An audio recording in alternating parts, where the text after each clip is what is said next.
എന്നാ ചൂടാ, ഈ ചൂടത്ത് എങ്ങനെയാടാ കിടന്നുറങ്ങുക? സൈക്കിളില്ല മോനെ. ഒരു മഴ പെയ്തിട്ടുള്ള ചൂട് വീണ്ടും കൂട്ടി. ഇനിയിപ്പോൾ എന്ത് ചെയ്യും? വല്ലാത്ത അവസ്ഥയാണല്ലേ. എല്ലാവരും എ സി വാങ്ങണം എന്ന് വിചാരിച്ച് ഓടി നടക്കുക എന്ന് എനിക്കറിയാം. എൻ്റെ അനുഭവത്തിലൂടെ നടന്ന കുറച്ച് കഥകളിലൂടെ നമുക്ക് കിടക്കാം. ഏത് എ സി എടുക്കണം, എങ്ങനത്തെ എ സി എടുക്കണം, എല്ലാ ഡൗട്ടും നമുക്കത് തീർക്കാം. ഓക്കെ, അപ്പോൾ ഈ ഡ്രസ്സ് ഒന്ന് മാറിയിട്ട് കാണാം. ഓക്കെ, നമ്മൾ ആദ്യം ചെയ്യേണ്ട കാര്യം എന്ന് വെച്ചിട്ടുണ്ടെങ്കിൽ, ഒരു എ സി എടുക്കുമ്പോൾ അത് 3 സ്റ്റാർ വേണോ അല്ലെങ്കിൽ 4 സ്റ്റാർ വേണോ അല്ലെങ്കിൽ 5 സ്റ്റാർ വേണോ എന്ന് തീരുമാനിക്കണം. സ്വാഭാവികമായിട്ടും എല്ലാവരും കറണ്ട് ബില്ല് കുറഞ്ഞ ഒരു എ സി എടുക്കാനാണ് തീരുമാനിക്കുക. അങ്ങനെയെങ്കിൽ നമ്മളെല്ലാവരും 5 സ്റ്റാറിലേക്ക് പോകും. 5 സ്റ്റാർ തന്നെയാണ് നല്ലത്. 5000 രൂപയുടെ ഒക്കെ മാറ്റമൊക്കെ വരും കേട്ടോ. ഇനി 4 സ്റ്റാർ ഉണ്ട്, അതിലും ഏകദേശം ഒരു 3000-4000 രൂപയുടെ മാറ്റമേ വരുള്ളൂ. അങ്ങനെ വലിയൊരു മാറ്റമൊന്നുമല്ലേ 5000 എന്നുള്ളത് നിങ്ങൾക്ക് എല്ലാവർക്കും അറിയാം. കാരണം പൈസ ഉള്ളവന് ഇല്ലാത്തവൻ ഇപ്പോൾ എ സി വാങ്ങാം, EMI ഫെസിലിറ്റി ഉണ്ട് എന്നുള്ളതാണ്. ഓക്കെ, രണ്ടാമത്തെ കാര്യം, നമ്മുടെ റൂം സൈസിനനുസരിച്ച് മാത്രമായിരിക്കണം നമ്മളുടെ എ സിയുടെ ആ ഒരു ടണ്ണ് കണക്ക് പരിശോധിക്കേണ്ടത്. ഒരിക്കലും നമ്മൾ ഒരു 1.5 ടൺ വെക്കുന്നിടത്ത് 1 ടൺ വെക്കാൻ ഒരിക്കലും പാടില്ല എന്നുള്ളതാണ്. അതേപോലെ തന്നെ 1 ടൺ വെക്കുന്നിടത്ത് 3/4 ടണ്ണിൻ്റെ എ സി ഒക്കെ കിട്ടാനുണ്ട്, അത് വെക്കുന്ന ആളുകളുണ്ട്. അപ്പോൾ ആ ഒരു വിഡ്ഢിത്തരം ചെയ്യാതിരിക്കുക. ഇനി മൂന്നാമത്തെ കാര്യമായിട്ട് പറയാനുള്ളത്, നിങ്ങൾ താഴെ മുറിയിൽ ഏകദേശം ഒരു 10 റൂമിലേക്ക് 1 ടൺ എ സി വെക്കുന്നു എന്ന് കൂട്ടുക. അതേ എ സി തന്നെ നിങ്ങൾ അപ്സ്റ്റെയറിലേക്ക് എത്തുമ്പോൾ വെക്കാൻ കഴിയില്ല എന്നുള്ളതാണ്. കാരണം അത്രയധികം വെയിൽ, അത്രയധികം ചൂട് ഡയറക്റ്റ് നമ്മുടെ രണ്ടാമത്തെ നിലയിലുള്ള റൂമുകൾക്ക് കിട്ടും. ചില വീടുകൾക്കൊക്കെ ചുറ്റിലും മരങ്ങളും മറ്റുള്ള കാര്യങ്ങളൊക്കെ ഉണ്ട് എങ്കിൽ അത് അത്ര വലിയ പ്രശ്നമാക്കേണ്ടതായിട്ടില്ല. എന്നാൽ പോലും അപ്സ്റ്റെയറിലേക്ക് വരുമ്പോൾ 1 ടണ്ണിൻ്റെ അടുത്ത് 1 ടണ്ണ് മതിയോ എന്ന് സ്വയം ഒന്ന് പരിശോധിക്കുന്നത് നല്ലതാണ്. ഇനി ഏത് ബ്രാൻഡ് എടുക്കണം എന്നുള്ള കാര്യത്തിൽ ഒരുപാട് ചോയ്സ് നിങ്ങളുടെ മുമ്പിലുണ്ട്. അത് ഏത് കമ്പനിയാണ് നിങ്ങൾക്ക് കംഫർട്ടായി തോന്നുന്നത്, ഏതാണ് റേറ്റ് കുറവ്, ഏതാണ് കറണ്ട് ബില്ല് കുറവ്, ഏതാണ് നല്ലത് എന്നൊക്കെ പരിശോധിച്ചതിന് ശേഷം മാത്രം നിങ്ങൾ എ സി എടുക്കുക. സെയിൽസ്മാൻ ചിലപ്പോൾ അയാൾക്ക് ചെറിയ കമ്മീഷനൊക്കെ കിട്ടുന്ന ഏതെങ്കിലും ഒരു ബ്രാൻഡിനെ നിങ്ങളുടേക്ക് എത്തിക്കാൻ ശ്രമിക്കും. ചിലവർ ഓക്കെ, ഏത് വിറ്റാലും കുഴപ്പമില്ല, സ്ഥാപനത്തിന് കച്ചവടം ഉണ്ടായെന്ന് വിചാരിക്കുന്ന ആളുകൾ ഓക്കെ, നല്ലത് ഏതനുസരിച്ച് തരും. എന്നാൽ പോലും ഒരു ടെക്നീഷ്യനെ കാണുന്നതാണ് നല്ലത്. ഇനി നോക്കേണ്ട കാര്യമാണ് വാറണ്ടി വിട്ടിട്ടുള്ള ഒരു കളി വേണ്ട കേട്ടോ. അത് PCBക്ക് ഒരു 5 വർഷവും അതേപോലെ കംപ്രസറിന് ഒരു 10 വർഷവും. ഇനി ചില കമ്പനി ചിലപ്പോൾ ഇൻഡോർ യൂണിറ്റ് മാനുഫാക്ചറിനൊക്കെ എക്സ്ട്രാ 2 വർഷം 1 വർഷം കൊടുക്കുന്നുണ്ടെങ്കിൽ അത് നോക്കുക. പിന്നെ മറ്റൊരു കാര്യം, ഇതിൻ്റെ PCB ഏതൊരു PCB ആണെങ്കിലും ചൈന ബോർഡുകൾ തന്നെയാണ് എല്ലാത്തിലും വരുന്നത്, കോമൺ ആയിട്ട് വരുന്നതാണ്. അതുകൊണ്ടിപ്പോൾ 5 വർഷം 6 വർഷമൊക്കെ വാറണ്ടി ഉള്ളത് എടുക്കുകയാണ് നല്ലത്. കാഞ്ഞു പോയാൽ കാഞ്ഞ കായ. അതാ വാറണ്ടി കഴിഞ്ഞ് കേടുവന്നുണ്ടെങ്കിൽ ഇവിടെ ചില ടെക്നീഷ്യന്മാർ ചെയ്യുന്നൊരു പരിപാടിയുണ്ട്. ഈ സാധനം വാങ്ങിക്കൊണ്ടുപോകും, എന്നിട്ട് 500-600 നേരാക്കിയിട്ട് നിങ്ങളുടെ കയ്യിൽ നിന്ന് 1000, 2000, 3000, 4000 വരെ വാങ്ങുന്ന ആളുകളുണ്ട്. അപ്പോൾ PCB ബോർഡിന് വാറണ്ടി ഇല്ലാത്തത് വാങ്ങിയ മൂഞ്ചുവേ.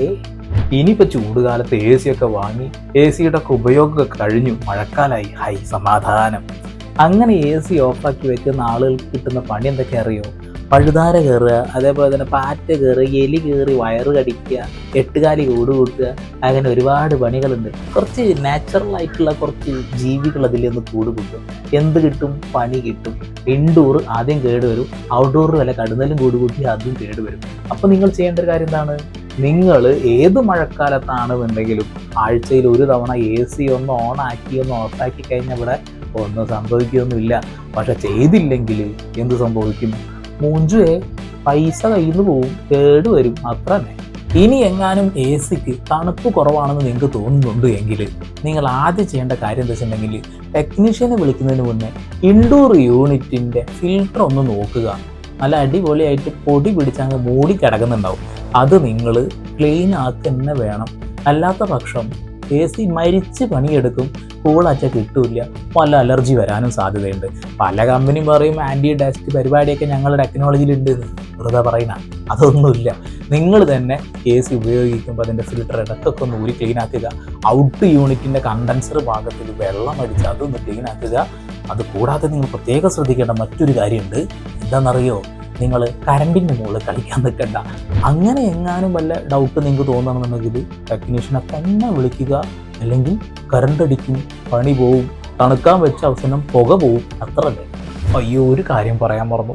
നിങ്ങൾ എ സി എടുക്കാൻ പോണ സമയത്ത് അവിടുത്തെ സെയിൽസ്മാൻ ഒരു ഡയലോഗ് അടിക്കും, ഇത് ഇൻബിൽറ്റ് സ്റ്റെബിലൈസർ ആണ്, വാങ്ങേണ്ട ആവശ്യമില്ല എന്നുള്ളത്. എൻ്റെ പൊന്നു മക്കളെ, അത് കേൾക്കാൻ നിൽക്കരുത്.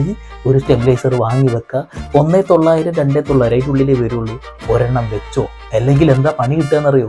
മിന്നെറിയുമ്പോൾ അങ്ങ് മാഞ്ഞ് കാഞ്ഞ് കൊണ്ടേറടങ്ങി പോകും. അതുകൊണ്ട് എ സി ഫിറ്റ് ചെയ്യണ സമയത്ത് ഇൻഡോർ സേഫാ, കാരണം അത് ഉള്ളിലാണ്. പക്ഷെ ഔട്ട്ഡോറിൻ്റെ അവസ്ഥ എന്താ?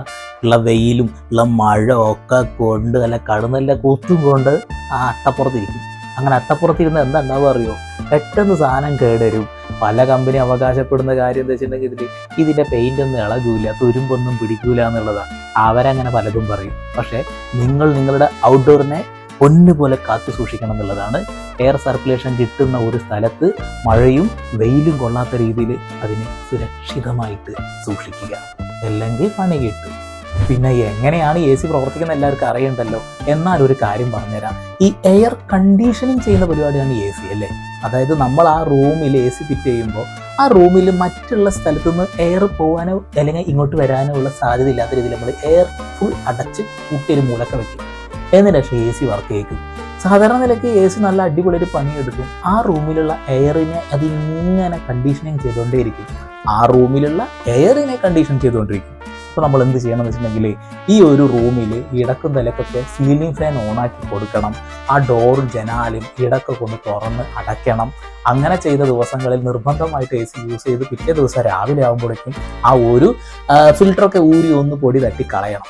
കാരണം തുറന്നു കഴിഞ്ഞാൽ അകത്തേക്ക് വരുന്ന പൊടിയും കൂടി അതിലുണ്ടാവും. അതെന്തിനാണെന്ന് എനിക്ക് മനസ്സിലായിട്ടുണ്ടാവും.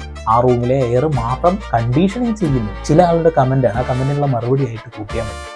നിങ്ങൾ മുറിയിൽ അലക്ഷ്യമായിട്ട് തൂക്കിയിടുന്ന വസ്ത്രങ്ങൾ, അതായത് കോട്ടൺ വസ്ത്രങ്ങൾ, സാരി, മുണ്ട്, അങ്ങനെയുള്ള സാധനങ്ങളൊക്കെ നമ്മൾ ഇങ്ങനെ അലക്ഷ്യമായിട്ട് ഇങ്ങനെ തൂക്കി വെക്കും റൂമിൽ. അതുകൂടാതെ അലമാരയൊക്കെ തുറന്നിടും. ഇങ്ങനെയൊക്കെ ചെയ്യുമ്പോൾ ഉണ്ടാകുന്ന ഒരു പ്രത്യേകത ഞാൻ പറഞ്ഞുതരാം. എ സിയിലെ തണുപ്പ് ഇതൊക്കെ ഒബ്സർവ് ചെയ്തെടുക്കുകയും റൂമിലെ ടെമ്പറേച്ചർ നമ്മൾ ഉദ്ദേശിക്കുന്നത് ഒരു 20 ഇട്ടാണെന്നുണ്ടെങ്കിൽ തണുപ്പ് പിടിക്കാൻ സമയമെടുക്കും എന്നുള്ളതാണ്. അലമാരകൾ അടച്ചു വെക്കുന്നത് നല്ലതാണ്. ഇത് എൻ്റെ ആശയം പറഞ്ഞ സാധനമാണ് കേട്ടോ. തുണിക്കടകളിലാണ് ഏറ്റവും കൂടുതൽ ഇത്തരം പ്രശ്നങ്ങൾ വരുന്നത്. എ സി നന്നായി കൂളാവും, പക്ഷേ ഈ തുണികൾ വലിയ രീതിയിൽ അബ്സർവ് ചെയ്തെടുക്കും ഈ തണുപ്പിന്. അപ്പം എന്തുണ്ടാവും? അവിടെ എ സി പണിയെടുത്തുകൊണ്ടിരിക്കും, കഷ്ടപ്പെട്ട് പണിയെടുക്കും. അപ്പം എന്താ? കറണ്ട് ബില്ല് കൂടും, വേറൊന്നുമല്ല. ഇനി നിങ്ങൾ 5 സ്റ്റാർ എടുത്തെന്ന് വിചാരിക്കുക. കറണ്ട് ബില്ല് നിങ്ങൾ പ്രതീക്ഷിക്കുന്നതിനേക്കാൾ കൂടുതലുണ്ട് എങ്കിൽ അപ്പം നിങ്ങൾ ഒരു ഇലക്ട്രീഷ്യനെ വിളിക്കണം, നിർബന്ധമായി വിളിക്കണം. നിങ്ങളുടെ വീടിൻ്റെ വയറിങ് ഒന്ന് നല്ല രീതിയിൽ ചെക്ക് ചെയ്യണം എന്നുള്ളതാണ്.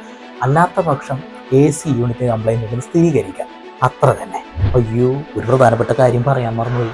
നമ്മൾ എ സിയിൽ കൂള് സെറ്റ് ചെയ്യുന്ന സമയത്ത് നിങ്ങൾ 16 18 എന്ന സാധനമൊക്കെ ഉണ്ടാവും. ഏറ്റവും ടോപ്പ്, ഏറ്റവും തണുപ്പ് കിട്ടുന്ന വിറച്ച് പുതച്ച് കിടക്കാൻ വിചാരിച്ചുകൊണ്ട് നിങ്ങളിടുന്ന ആ ഒരു യൂണിറ്റിലുണ്ടല്ലോ, അത്ര തണുപ്പൊന്നും കിട്ടൂല. ആ യൂണിറ്റിലൊന്നും ഇവിടെ പ്രവർത്തിക്കില്ല. നമ്മളെ നാട്ടിലേക്ക് ഹ്യൂമിഡിറ്റിയാണ് കൂടുതൽ. അത് നിങ്ങൾ ആദ്യം തന്നെ മനസ്സിലാക്കുക. അങ്ങനെ ചെയ്താലുള്ള കുഴപ്പം എന്താ അറിയുമോ? കറണ്ട് ബിൽ അങ്ങ് കയറി കത്തും. നിങ്ങൾ 5 സ്റ്റാർ എടുത്താലും 3 സ്റ്റാർ എടുത്താലും 4 സ്റ്റാർ എടുത്താലും ശ്രദ്ധിക്കേണ്ട ഒരു കാര്യം എന്ന് വെച്ചിട്ടുണ്ടെങ്കിൽ ഒരു 22 മുതൽ ഒരു 27 ഉള്ളിലൊക്കെ സെറ്റ് ചെയ്ത് വെക്കുക നല്ലത്. ആ ഒരു തണുപ്പിൽ, ആ ഒരു ചൂടിൽ നമുക്ക് പുതയ്ക്കാതെ നല്ല അടിപൊളിയായിട്ട് ഉറങ്ങാൻ കറണ്ട് ബില്ലും കുറയും. നിങ്ങളത് പ്രത്യേകം ശ്രദ്ധിക്കണം കേട്ടോ. 18 16 പുതച്ച് കിടക്കാൻ വിചാരിച്ചിട്ടുണ്ടെങ്കിൽ അത് മണ്ടത്തരമാണ്, പോക്കറ്റ് കയറും. ഞാൻ ഈ പലങ്ങും വിലങ്ങൊക്കെ നിന്നെടുത്തിട്ടുള്ള വീട് നിങ്ങൾക്ക് ഇഷ്ടപ്പെട്ടിട്ടുണ്ടാവും. കാരണം ഒരു എ സി ഉപയോഗിക്കേണ്ട രീതി, ഏത് എ സി വാങ്ങാം എന്നുള്ളതിനൊക്കെ ഒരു സൂചന ഞങ്ങൾക്ക് തന്നു എന്നുള്ളൂ. പരമാവധി ഷെയർ ചെയ്തോളി, ഒന്നും വിചാരിക്കണ്ട, ഒന്നും നോക്കണ്ട, കത്തിച്ച് വിട്ടോളി. നാട്ടുകാരറിയട്ടെന്നേ എ സി എടുക്കുമ്പോൾ കുറേ കാര്യം ശ്രദ്ധിക്കാണ്ട്. ഇനിയും ശ്രദ്ധിക്കാനുള്ള കാര്യങ്ങളൊക്കെ ഉണ്ട്, നമുക്ക് പറയാം.